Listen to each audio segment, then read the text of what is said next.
This week, I would say there are a few things that happened besides the miraculous vaccinations that are covering the state of Israel and bringing healing to all the people.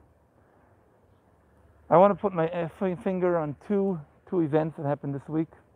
One, what happened in the Mount of Ebal, where the Palestinian Authority, with heavy-duty cars, were trying to ignore the remnants of Jewish life on in Israel, and they were destroying the archaeological dig of Joshua.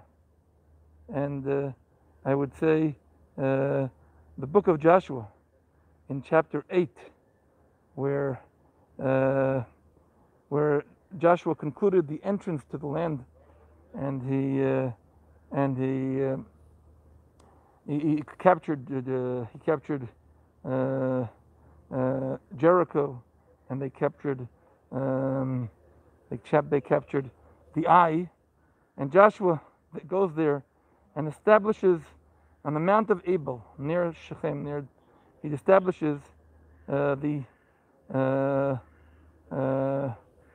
altar, and he reads to the people. And I want to read here what Joshua read when Israel covenant renewed at the Mount of Ebal.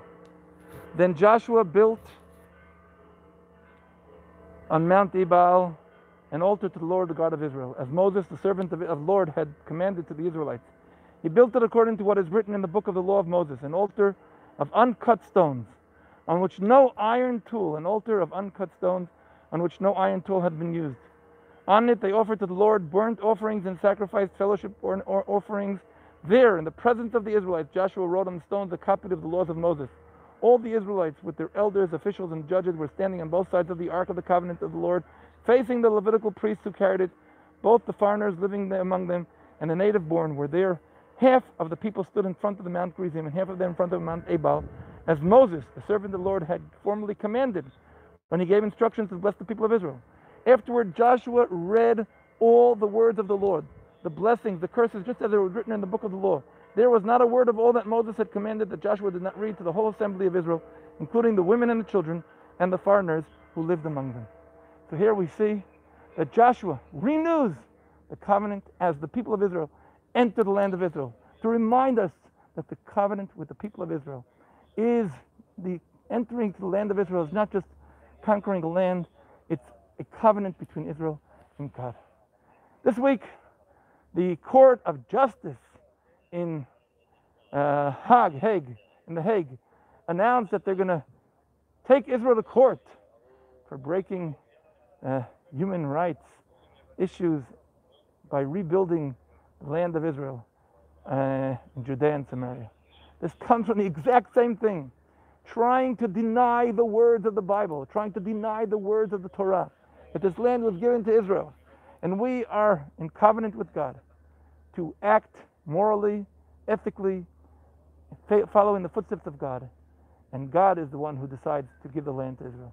So from here, from the city of Jerusalem, from the Temple Mount, the core of the whole universe, the light to the nations, I am sending a blessing to all of you and announcing to God, the people of Israel recognize that this land was given to us by you. And modestly we stand in front of you and promise to worship you and to remember at all times that we're here on a mission to bring your light, your divine spirit to the entire world. Shalom to each and every one of you from Jerusalem. I love you all. Shalom to Erica from the USA. Shalom to Marantha. Shalom to Ontario, Canada. Shalom, Captain Ron. And shalom to diverse fishermen. Howdy. Shalom to all of you. And blessings to all of you from Jerusalem. Shalom, shalom, shalom. We love you all.